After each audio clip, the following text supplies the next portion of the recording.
La Tierra. Un planeta único, vivo y dinámico. Los continentes se desplazan y chocan.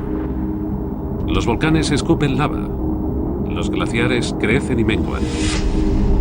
Fuerzas titánicas que trabajan constantemente, dejando tras de sí una estela de misterios geológicos. En este episodio investigaremos la formación de las montañas rocosas, una cordillera norteamericana envuelta en un halo de misterio. Está flanqueada por enormes riscos de rocas que contienen fósiles marinos muy antiguos en sus laderas más altas y coronada por picos escarpados que los geólogos creen que fueron el doble de altos de lo que son hoy en día. Al tiempo que los científicos van encajando las piezas de la historia, van descubriendo pruebas de lo que fueron inmensas capas de hielo, montañas que se vinieron abajo y erupciones volcánicas explosivas. Una historia geológica que nos acerca a comprender un poco mejor que así se hizo la Tierra. Las montañas rocosas. Las montañas rocosas, una majestuosa cordillera que se eleva hacia el cielo del oeste estadounidense. Es la cadena montañosa más larga de Norteamérica y la tercera del mundo.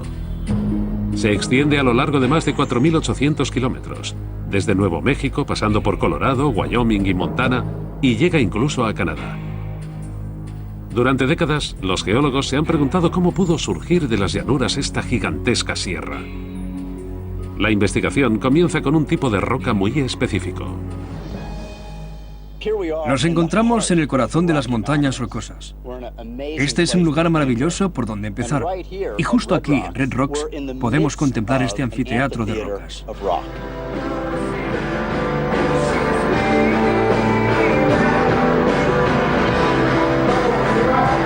21 kilómetros al oeste de Denver, Colorado. Dos monolitos de arenisca de 90 metros de altura, más que las cataratas de Niágara, se elevan hacia el cielo en un ángulo de 45 grados. Cada uno de ellos es más alto que las cataratas del Niágara. Juntos forman el enclave de un escenario musical único en el mundo. Pero estas rocas poseen algo más que una acústica estupenda. Estas rocas narran la historia de cómo se constituyeron las montañas rocosas. La historia comienza con un misterio ubicado a 2.400 metros de altura en las Rocosas de Colorado, 96 kilómetros al noroeste de Boulder. Las rocas salpicadas por el paisaje recogen todo tipo de impresiones singulares. Hay más de 100 especies de animales marinos en este lugar, entre las que encontramos tiburones, langostas, cangrejos y unas preciosas almejas fosilizadas por toda la zona. Estos fósiles son una prueba crucial de lo que existió aquí antes de que emergieran las montañas rocosas. Estamos sentados a 2.400 metros, en plenas montañas rocosas. Por tanto, cuando se formaron estos fósiles, esta zona estaba por debajo del nivel del mar. Esta región estaba cubierta por un enorme mar interior. Existió durante más de 30 millones de años y se extendía desde Utah a Missouri y desde el Golfo de México hasta el mar Ártico. Este lugar en concreto debió de ser muy cálido, casi tropical. Sería muy similar a las playas de Florida o algún sitio así. El clima cálido atrajo a una criatura única que dejó tras de sí unas enormes huellas redondas en las rocas. Estos fósiles tendrán un papel fundamental en la investigación. Este fósil de aquí es un ejemplar gigante de amonites. Este animal, de concha en espiral, es pariente de los calamares que conocemos hoy en día. Sus parientes más cercanos en la actualidad son los calamares, los pulpos, los nautiloideos y animales parecidos. Dentro de este gran caparazón, el animal vivía en este extremo y sus tentáculos colgaban por aquí. Se trata de un ejemplar muy destacable, del tamaño de una rueda de camión, lo cual es increíble, porque la mayoría de amonites no son tan grandes. Los científicos no han encontrado en ningún otro lugar del mundo un mayor número de estas criaturas prehistóricas que aquí. Miller ha elaborado su propia teoría acerca de por qué llegaron hasta esta región en semejante cantidad. Creemos que este fósil en particular perteneció a una hembra, porque el tamaño de los machos es mucho menor que el de las hembras. Si echamos un vistazo a los fósiles que tenemos a nuestro alrededor, descubrimos un amonites macho, este pequeño de aquí. No hay más que comparar el tamaño de uno con el de otro para percibir la diferencia. La mayor parte de los amonites que encontramos en este paraje son enormes. así que pensamos que se trata de hembras que vinieron hasta aquí para desovar y murieron después de hacerlo.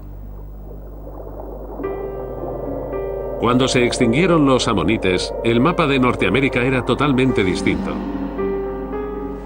Al norte, las montañas rocosas canadienses ya existían. Al sur, las rocosas estadounidenses aún no habían crecido. La fecha de la extinción de los amonites es clave para saber cuándo emergieron las montañas. Estos animales murieron hace unos 70 millones de años en plena vía marítima interior occidental, por lo que sabemos que en aquella época este lugar estaba sumergido bajo el agua. Así pues, sabemos también que las rocosas surgieron de esa vía marítima en algún momento después de esa fecha. Hoy en día, lo único que queda de aquel fondo marino son los restos fosilizados en las alturas de las rocosas de Colorado. Ahora, los geólogos debían averiguar qué provocó la elevación del fondo marino. La investigación se desplaza hasta estos riscos de rocas que flanquean las montañas rocosas justo a las afueras de Denver, Colorado. Se los conoce como las Flatirons, tablas de planchar, y son parte de la misma formación que constituyó el anfiteatro de Red Rocks. Estos bloques de rocas son especiales porque contienen agujeros. Unos agujeros que hacen de los Flatirons un lugar muy atractivo, tanto para alpinistas como para geólogos. En las Flatirons encontramos unos huecos para las manos fantásticos para la escalada. En algunos casos, estas hendiduras se han formado por las piedras del interior de las rocas o por las zonas de material blando que se desprende fácilmente con la erosión, como el esquisto o el cieno. Estas capas se caen y dejan una abertura perfecta para meter las manos, haciendo de la escalada una experiencia maravillosa. Estos agujeros son la clave para comprender cómo se formaron estas extrañas tablas de planchar inclinadas.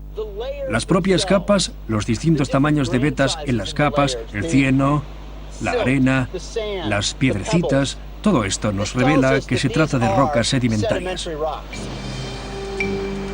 Los sedimentos se forman en el agua cuando la arena y trocitos pequeños de roca se depositan en el fondo. Con el paso de millones de años, se comprimen y forman capas de roca. Examinándolas más en detalle, Lester puede averiguar más datos acerca del entorno en el que se formaron.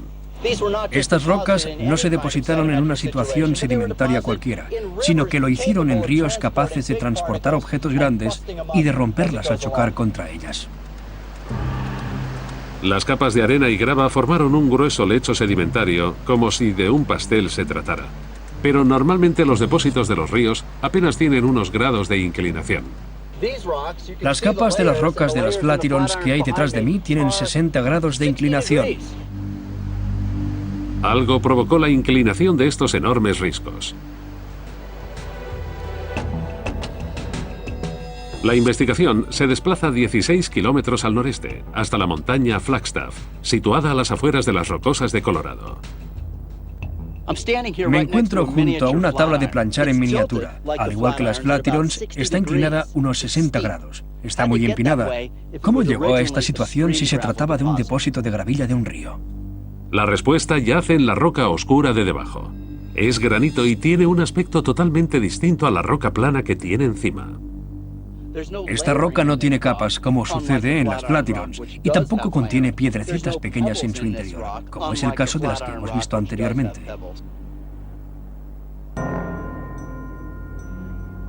Un examen detallado del granito desvela que está repleto de minerales. Esto arroja más luz acerca de cómo emergieron las rocosas. Aquí tengo un trozo de granito. Si lo observo, distingo cuarzo y feldespato, y también un poco de mica, muy característico de las rocas procedentes del magma, roca fundida y que se han enfriado. Entre otros minerales también contiene hierro, el responsable del color oscuro de la roca.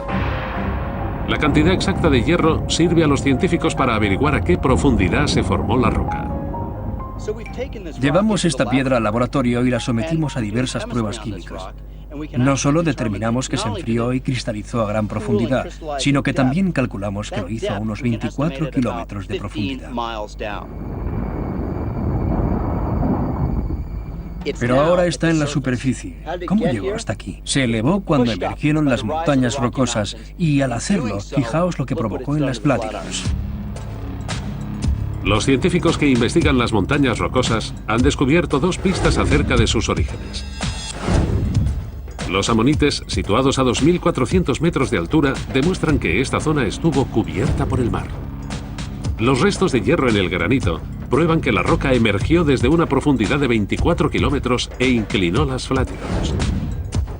Y no solo ocurrió aquí, sino también a lo largo de unos 1.600 kilómetros de las rocosas estadounidenses. Ahora, los geólogos deben averiguar qué fuerzas titánicas originaron esta descomunal elevación.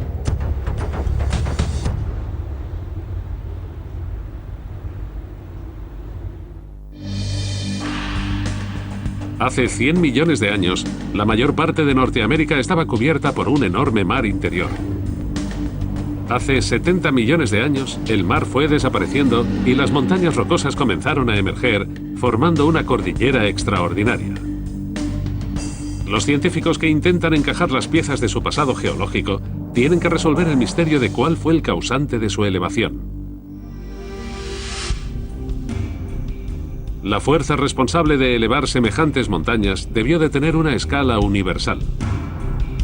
Los geólogos creen que esta fuerza procedía de las placas tectónicas. La corteza terrestre se compone de una serie de placas entrelazadas que están en continuo movimiento. A lo largo de millones de años, estas placas han chocado y se han separado, dando paso a continentes nuevos y a fenómenos geológicos en todo el mundo. Las montañas rocosas se formaron cuando dos de estas placas chocaron entre sí en la costa oeste americana. Sabemos que en el momento en el que se elevó este granito en el margen oeste de Norteamérica, la corteza oceánica y la placa oceánica estaban introduciéndose bajo la placa norteamericana y lo hacía a gran velocidad. Por lo tanto, estaba transfiriendo una gran tensión al interior del continente. Cuando ambas placas se desplazaban la una contra la otra, comprimieron la corteza. Con el paso de millones de años, se dobló y se erigió formando grandes montañas. Este fue el nacimiento de las montañas rocosas americanas. Pero aún quedaba un misterio por resolver. ¿Cómo pudo causar la colisión de dos placas tectónicas en el margen oeste de Norteamérica la elevación de las rocosas a una distancia de entre 800 y 1.600 kilómetros tierra adentro? Es muy sencillo explicar el origen de las cadenas montañosas que se forman en los márgenes de los continentes. Donde estos chocan entre sí, donde chocan India y Asia, encontramos el Himalaya, donde la corteza oceánica se introduce bajo el margen continental. En el noroeste surge la cordillera de las Cascadas o los Andes sudamericanos. Pero estas montañas, situadas en la mitad del continente, son mucho más complicadas de explicar. Por eso han sido un enigma durante décadas. Los geólogos no han desarrollado una teoría verosímil hasta hace muy poco. Sospechan que las rocosas se formaron a lo largo de una línea en la que la corteza terrestre es muy frágil. Lo que ocurre cuando se comprime un continente, sobre todo si existe una zona más débil o una zona propensa a doblarse, es que se produce una elevación. Eso fue lo que sacó este granito hasta la superficie. Ahora, los geólogos ya sabían cómo habían emergido las rocosas e incluso conocían cuándo lo habían hecho. Pero, ¿qué aspecto tenían aquellas primeras montañas? ¿Cómo eran en comparación con las de hoy en día? En un lugar de las rocosas, a 112 kilómetros al noroeste de Denver, los geólogos encontraron una pista. Las montañas que vemos en la actualidad son distintas a las montañas que había hace millones de años. Están en constante evolución. Los ríos y las colinas cambian. Es un proceso muy dinámico. Es como si las montañas tuviesen vida propia. Miller pretende calcular la altura de aquellas primeras montañas. Pero, ¿cómo se mide algo que ya no existe? Una vez más, los fósiles le proporcionan las pruebas que busca. Lo increíble de recoger fósiles es que tú eres la primera persona en contemplarlos cuando abres una roca. Es la primera vez que ve la luz en 60 millones de años. Miller ha descubierto una hoja fosilizada de 60 millones de años de antigüedad. Es de un árbol que creció aquí, apenas 10 millones de años después de que las rocosas comenzasen a formarse. Y lo más fascinante es que esta hoja guarda una pista acerca de la altura de aquellas primeras montañas, o más concretamente, el contorno de la hoja, conocido como los márgenes. Los botánicos saben que los márgenes de las hojas que crecen a temperaturas más bajas tienden a tener más dientes que aquellas que crecen en zonas más cálidas. Las hojas con más dientes sobreviven mejor en climas fríos. Los dientes proporcionan una gran ventaja a la hora de desarrollarse cuando comienzan a crecer. Aquí vemos que esta preciosa hoja fosilizada posee dientes y cada uno de ellos es un núcleo de fotosíntesis. Por tanto, cuando brota una hoja así, se desarrolla mucho mejor que las hojas que no tienen dientes. Miller aprovecha esta información para averiguar la altura de las jóvenes montañas rocosas. Mediante una técnica simple pero eficaz, compara el número de hojas que tienen dientes y las que no tienen. Si vas a una región en particular y recoges ejemplares de hojas de todos los árboles que crecen en ella y comparas el número de especies que tienen dientes con el número de especies que poseen un margen menos dentado, puedes hacerte una idea de cuál era la temperatura en la que crecieron. Así, cuanto mayor sea la proporción de plantas con márgenes dentados en comparación con las hojas de márgenes más lisos, más frío es el clima del lugar y a menor temperatura, mayor altura de las montañas. Si nos subiésemos a un globo aerostático y ascendiésemos a la atmósfera, la temperatura iría bajando de forma previsible. Por cada kilómetro que ascendemos, la temperatura baja alrededor de 4 grados centígrados. Por lo tanto, si sabemos el factor de cambio con respecto a la elevación, podemos calcular la elevación de las montañas a partir de la temperatura. Para calcular la altura de las primeras montañas, Miller debe comparar las muestras de dos zonas distintas. Una de la base de la montaña y otra de la cima. Los fósiles encontrados en la base de las rocosas más próximas a la ciudad actual de Denver guardan una historia increíble. Estas hojas son tremendamente similares a las de las plantas que crecen hoy en día en los trópicos. Cuando emergieron las rocosas, la zona de Denver estaba cubierta de bosques tropicales y subtropicales. Aquí había palmeras, cícadas y canópeas como las que encontramos hoy en día en los trópicos. Aquí arriba había un bosque de un aspecto muy similar a los que crecen en Carolina del Norte y del Sur, en la costa este de Estados Unidos. Al comparar las hojas fosilizadas de la cima de la montaña con las de hojas fosilizadas de los pies de la montaña, Miller llega a una conclusión sorprendente. Las hojas fosilizadas que hemos encontrado aquí arriba son en su mayoría dentadas en comparación con las de Denver, que poseen un margen más liso. Las de Denver crecieron en un clima con una temperatura media de unos 24 grados centígrados. Las hojas que crecieron aquí en lo alto lo hicieron en un clima de unos 10 grados. Sabemos que la temperatura varía según la altura, lo que significa que cuando se depositaron los fósiles de las hojas, este lugar estaba a 1.600 metros sobre Denver. Hoy en día apenas se encuentra a 800 metros. Hace 60 millones de años, estas montañas eran el doble de altas que hoy en día. Después de emerger del mar, las rocosas necesitaron 10 millones de años para crecer. Hace 60 millones de años alcanzaron unos espectaculares 8.500 metros, equiparables al Himalaya actual.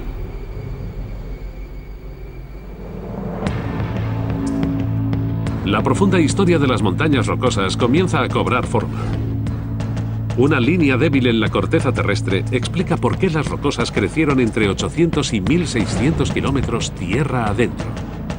Las hojas fosilizadas prueban que las jóvenes montañas rocosas eran el doble de altas que ahora. La mitad de la roca que las formó en un principio ha desaparecido. Ahora los científicos intentan averiguar qué procesos provocaron que menguaran hasta el tamaño que tienen hoy en día.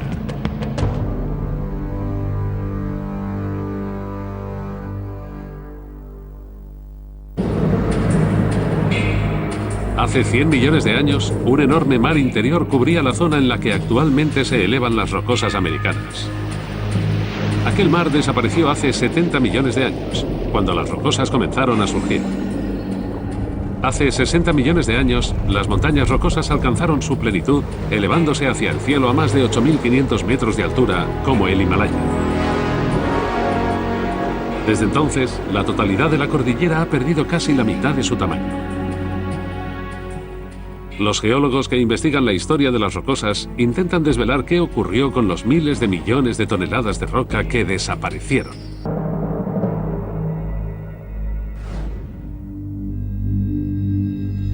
La investigación comienza con un misterio en las montañas de Owl Creek, en las rocosas de Wyoming. A estas montañas las atraviesa un río que ha formado un profundo cañón. El río Wind es desconcertante. Eligió trazar su rumbo a través del corazón de una gran cordillera montañosa.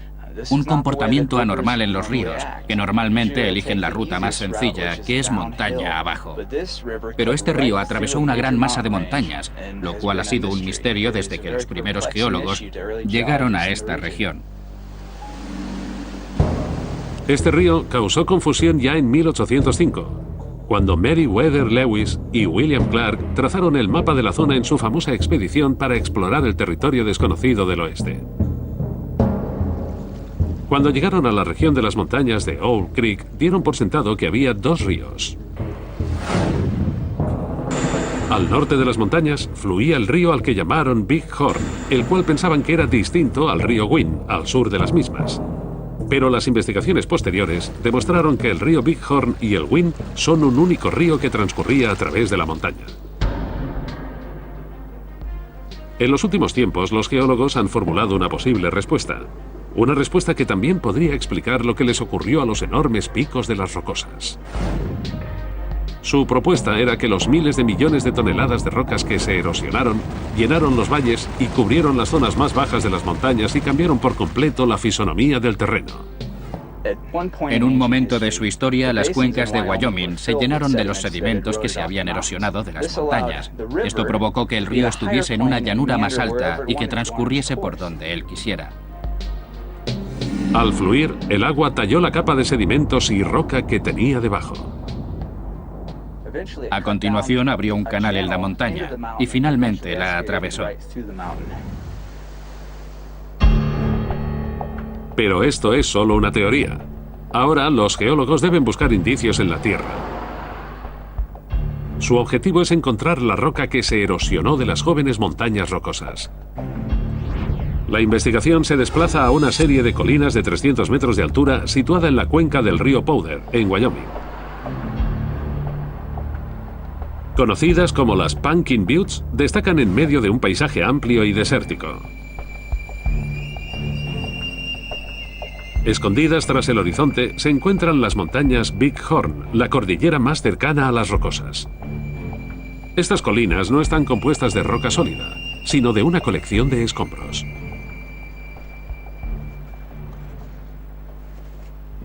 Esta roca que encontramos en las cimas de las Pumpkin Buttes de Wyoming es granito, y el granito más cercano a esta zona está en las montañas Big Horn, a unos 150 kilómetros al oeste. La forma redondeada de estas piedras de granito es una prueba más de que proceden de lejos. El descenso por los ríos y los desprendimientos de tierras las redondearon en su viaje a través de millones de años. Este ha sido un paso crucial en la búsqueda de las rocas que desaparecieron de las jóvenes rocosas. Estas rocas y cantos se desprendieron de las montañas Big Horn y llenaron la cuenca hasta un nivel de al menos 300 metros, precisamente la altura de las Pumpkin Buttes. Las Pumpkin Buttes son únicas, porque este era el nivel de la superficie de la cuenca que había aquí. El resto se ha ido erosionando con el tiempo, 300 metros de sedimento de la cuenca que vemos hoy en día. Pero los escombros descubiertos aquí no están lo suficientemente cerca de las montañas de Owl Creek como para haberlas cubierto. McLaughlin viaja a Darton's Peak, 160 millas al oeste de las montañas Big Horn. Una montaña de 2.700 metros de altura encuentra escombros graníticos extraordinariamente similares a los de Pumpkin Buttes. Ellos también proceden del corazón de las montañas rocosas. El corazón de las montañas rocosas está compuesto en su mayoría por granito, como el que vemos aquí. Estas piedras de las montañas Big Horn han llegado hasta aquí rodando y se han redondeado en su camino hasta crear estas rocas y cantos más pequeños. Esta es una prueba irrefutable de que los cantos que se erosionaron de las rocosas llenaron las cuencas y los valles hasta una altura de al menos 2.700 pies, enterrando poco a poco las montañas bajo sus propios escombros. Donde un día se alzaron las imponentes rocosas, ahora no había más que una llanura gris y estéril donde apenas asomaban unos picos de las antiguas montañas. En otras cordilleras también se ha producido el mismo proceso. Hay pruebas de que los Alpes también quedaron reducidos a la mitad por culpa de la erosión. Los científicos encontraron en su base colinas formadas a partir de miles de millones de toneladas de roca que se desprendieron y disminuyeron su altura. Pero la historia de la erosión de las rocosas aún no había llegado a su fin. Después de que la erosión transformase el paisaje en un campo de escombros gris, se produjo otro cambio. Esta capa que cubre los escombros así lo demuestra. Es muy ligera, de grano muy fino. De hecho, es ceniza volcánica. Como podéis ver, está compuesta de sedimentos de grano muy fino en comparación con esta roca compuesta de grandes trozos de piedra. Está asentada justo encima de este bloque y en horizontal, debido en gran medida a la lluvia de ceniza. Esta ceniza tan fina indica que se produjeron enormes erupciones volcánicas en las proximidades. Escupieron densas nubes de aire caliente, cenizas y rocas volcánicas que se depositaron sobre el suelo. Las pruebas de carbono para determinar su edad establecieron que esto ocurrió hace 25 millones de años. La ceniza se depositó al caer del cielo. La mayor parte procedía del oeste y se depositó en las cuencas de Wyoming. Después de que las rocosas de menor tamaño quedaran cubiertas por sus propias rocas, la ceniza volcánica se depositó sobre ellas y cubrió la zona con un grueso manto blanco. En el momento en que la cuenca se llenó de este material volcánico, lo único que se veía en esta región eran las cumbres de los picos que sobresalían. El resto era un gran manto de ceniza. La erosión y el volcanismo transformaron por completo el terreno y enterraron las montañas rocosas. Pero después, con el paso de millones de años, los ríos limpiaron la roca erosionada. Se cree que la mayor parte de los escombros acabó en los ríos Missouri y Mississippi, que más tarde los transportaron al mar. Lo que quedó fueron las montañas que vemos hoy en día. Esto también confirmó la teoría que tenían los geólogos acerca de la formación del cañón del río Wind. La enorme cantidad de rocas enterró las montañas de Owl Creek. El río Wind fluía por la parte superior y comenzó a excavar la montaña hasta crear el cañón actual.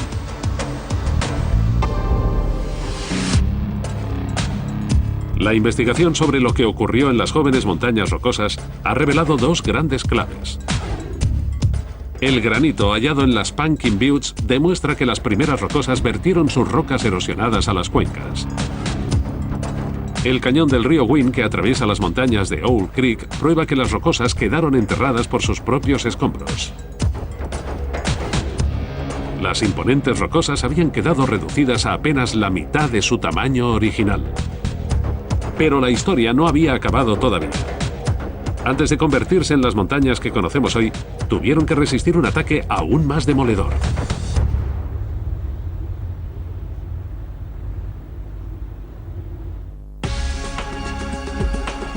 Hace 70 millones de años, este gran mar interior desapareció y las montañas rocosas emergieron de su fondo. Hace 60 millones de años alcanzaron su altura máxima, el doble de la actual. Después, y durante millones de años, las rocosas fueron erosionándose hasta quedarse reducidas a la mitad de su tamaño original. Hasta que hace 3 millones de años se originó otro episodio dramático en su historia, que las transformaría en las montañas que conocemos hoy en día.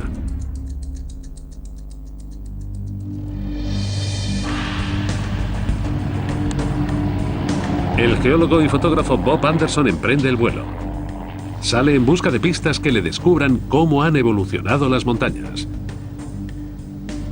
En primer lugar, sobrevuela el cañón de Boulder en las rocosas de Colorado. Esta es la zona que menos ha cambiado a lo largo de millones de años. Estamos sobrevolando el cañón de Boulder. Aquí vemos cómo el río ha incidido unos 300 metros en otro terreno relativamente ondulado.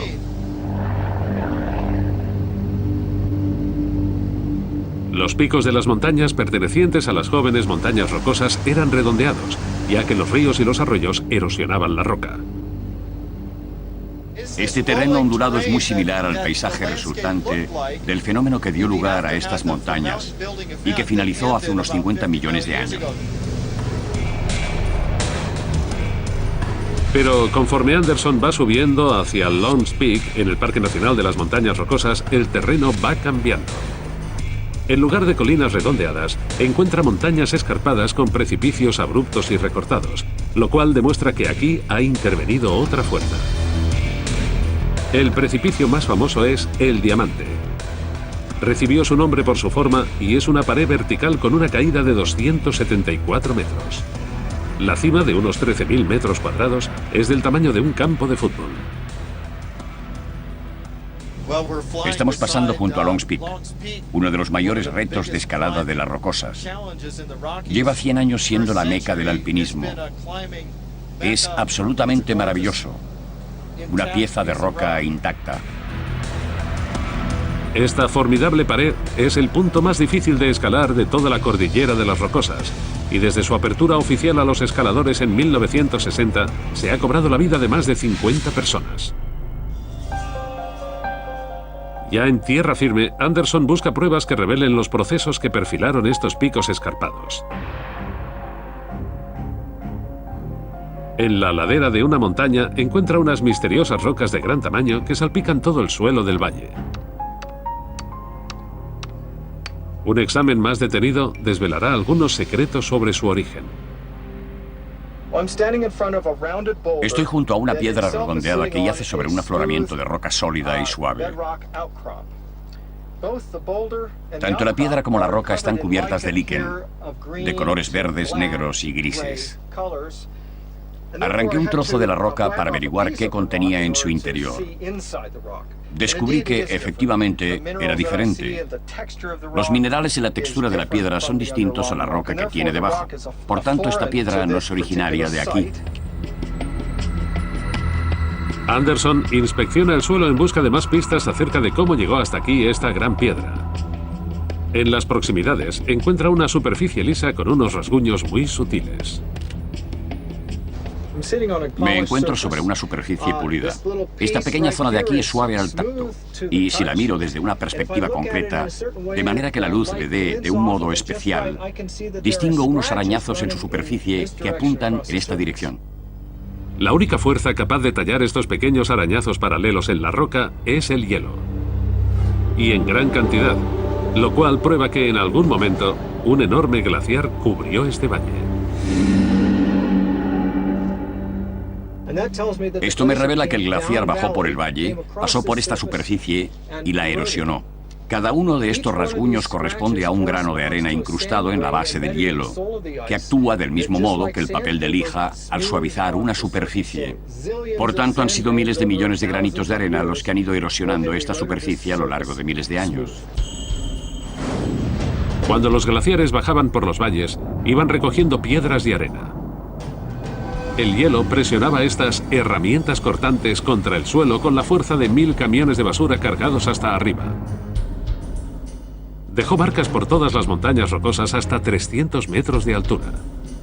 Esto demuestra que una gigantesca pared de hielo cubrió esta parte de las rocosas y perfiló las montañas. El hielo cortó la roca de las paredes del valle y dejó tras de sí acantilados escarpados y picos abruptos.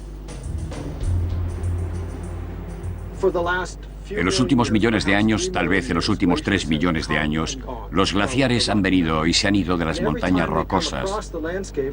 Y cada vez que ocupaban el paisaje eran capaces de erosionarlo a un ritmo de apenas unas fracciones de milímetro al año. Lo que significaba que a lo largo de un ciclo glaciar, lo erosionaba entre 3 y 6 metros de roca. El hielo también originó estos amplios cañones. Con cada edad de hielo, los glaciares nuevos se abrían paso a través de los valles en forma de V tallados por los ríos y los convertían en cañones en forma de U. Para un glaciar su canal es el valle entero, con lo cual cualquier punto que toque el glaciar es susceptible de erosionarse. Por tanto, las paredes se iban haciendo más verticales por los extremos y se alisaban por la base hasta que adquiría una forma de U que iba propagándose por todo el valle. El hielo también explica la presencia de estas rocas. Viajaban en la base del glaciar y recorrían el valle helado. Cuando, hace unos 10.000 años, finalizó la última edad de hielo y los glaciares se derritieron, las piedras se quedaron aquí. Los científicos habían encontrado dos pruebas responsables del aspecto escarpado actual de las montañas rocosas. Una piedra solitaria procedente de otro lugar solo podía haber sido transportada hasta aquí por el hielo.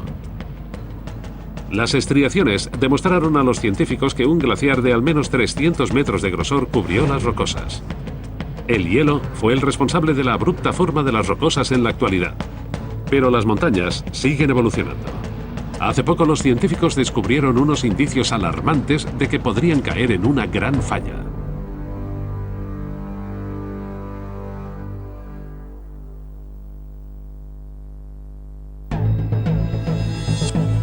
Durante los últimos 70 millones de años, la compresión, la erosión y el hielo han esculpido las montañas rocosas hasta su aspecto actual.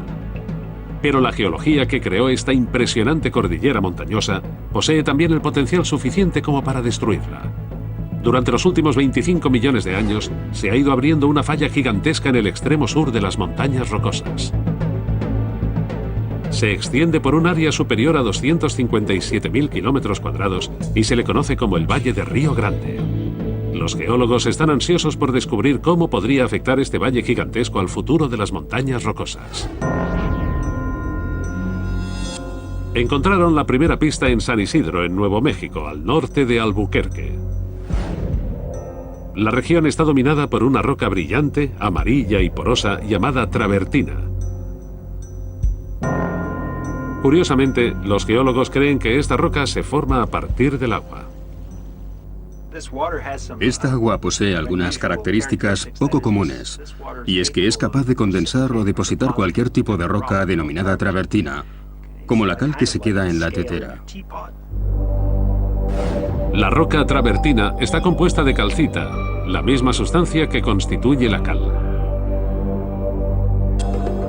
Estas rocas crecen a gran velocidad. Algunas lo hacen a un ritmo de varios centímetros al mes.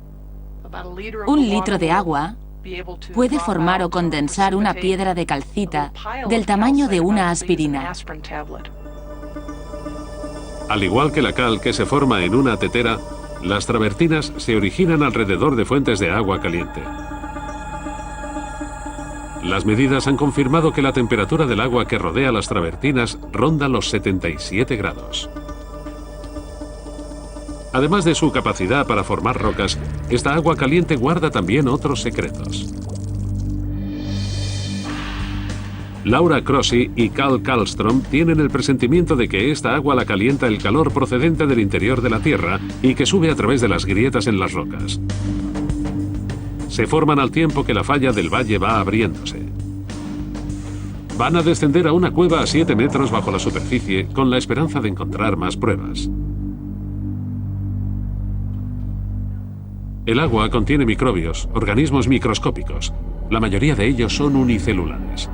Cuando los científicos analizan sus genes en el laboratorio, obtienen resultados sorprendentes. Lo que descubrimos en fuentes como esta al realizar los análisis de ADN fue que los microbios que ascienden por estas grietas son más parecidos a los que encontramos en los arrecifes oceánicos que a los de los ríos y arroyos de esta región. Los arrecifes oceánicos son cordilleras montañosas de gran longitud que están bajo el agua. Al igual que el valle de esta falla, también forman áreas geológicamente activas en las que la lava surge constantemente y forma una nueva corteza. Cualquier organismo viviente que quiera sobrevivir ahí abajo debe ser capaz de soportar estas condiciones de calor extremo. Las fuentes de los arrecifes oceánicos también se caracterizan por el afloramiento de fluidos calientes procedentes del interior de la Tierra, lo cual indica que ambas fuentes están conectadas al mismo marco tectónico. Estos microbios sugieren que existen unas profundas fuerzas tectónicas en activo, pero aún hay más pruebas convincentes. Karlström y Crossi descubren una cantidad inusualmente alta de gas que emerge por el agua. Estas muestras son muy curiosas, porque a simple vista parece que estén vacías. Sin embargo, estaban llenas de agua, pero al darles la vuelta, el gas del agua comenzó a desplazar el agua hasta llenarse completamente de gas. Los análisis en el laboratorio identifican este gas como helio. Esta es la prueba definitiva de que hay profundas fuerzas tectónicas en activo. Para nosotros, el helio es el gas más interesante. Es la pista definitiva que nos dice de dónde proceden estos fluidos. Hay dos formas de helio, pero el helio 3 es el que más nos interesa. Y esa forma de helio solo puede proceder del manto terrestre. El manto es una parte del interior de la Tierra situada a 48 kilómetros bajo la superficie. Está compuesto de roca caliente y fundida. En las zonas donde el magma sube hacia la superficie, la presión en la parte superior disminuye y se liberan gases como el helio. Se abre camino a través de fallas y grietas hasta que alcanza la superficie. Por lo tanto, el helio es la prueba concluyente de que siguen desarrollándose fuerzas geológicas en el interior de la Tierra. Y el efecto que tendrá sobre las montañas rocosas será devastador. La falla del Río Grande es una zona tectónicamente activa, pero de un modo distinto al de la creación de montañas. Tal vez sea en esta zona en la que la cordillera montañosa escriba un nuevo capítulo en su vida y comience a venirse abajo, a extenderse. Cuando el magma caliente surge desde una profundidad de 48 kilómetros bajo tierra, obliga al terreno de la superficie a expandirse. La superficie se estira, se hace más fina y abre simas profundas. Cuando se origina la falla, las montañas de ambos lados se precipitan sobre el valle. Es como una cinta que empiezas a estirar y empieza a agrietarse por la superficie. Todo lo que tiene encima va desmoronándose. Y cuando tienes un valle sobre una falla, los sedimentos de las montañas más altas van cayendo sobre él. Es una estructura inmensa, de unos 10 kilómetros de profundidad, más o menos la altura del monte Everest. Pero cuando circulas por él o lo observas desde cualquier perspectiva, no ves la profundidad total, porque ha ido llenándose progresivamente de arena y grava, al tiempo que se producía la extensión. Hoy en día, la falla de Río Grande se extiende a lo largo de más de 257.000 kilómetros cuadrados, desde México en el sur, donde es más ancha, hasta Colorado en el norte, donde apenas acaba de empezar a abrirse. La falla está propagándose hacia el norte, hacia las rocosas de Colorado. Lo que ocurrirá en Colorado es que las montañas se desplomarán al abrirse la grieta, como una cremallera que se abre en dirección norte. Podemos apreciar que el paisaje de Colorado es muy similar al de Nuevo México antes de que se abriera la falla de Río Grande y de que las montañas se vinieran abajo. En un futuro lejano, podrían avecinarse tiempos difíciles. Las fuerzas tectónicas que crearon las montañas rocosas podrían llevarlas a su propia destrucción. Si pensamos en las grandes fallas continentales de África Occidental y Río Grande, surge la pregunta de si el continente se partirá por ahí. Si la grieta provocará que los habitantes de Nuevo México pasen a primera línea de playa. Es una cuestión que interesa tanto a los agentes inmobiliarios como a los geólogos. La formación de las montañas rocosas es una historia fascinante. Hace 70 millones de años, la muerte de los amonites marcó el nacimiento de las montañas rocosas en un antiguo mar interior. Hace 60 millones de años crecieron hojas con márgenes dentados en unas montañas el doble de altas que las actuales. Hace 10.000 años, una piedra solitaria marcó el paso del último glaciar que esculpió las rocosas. Y el helio descubierto en el valle de Río Grande demuestra que las profundidades de este territorio siguen en activo.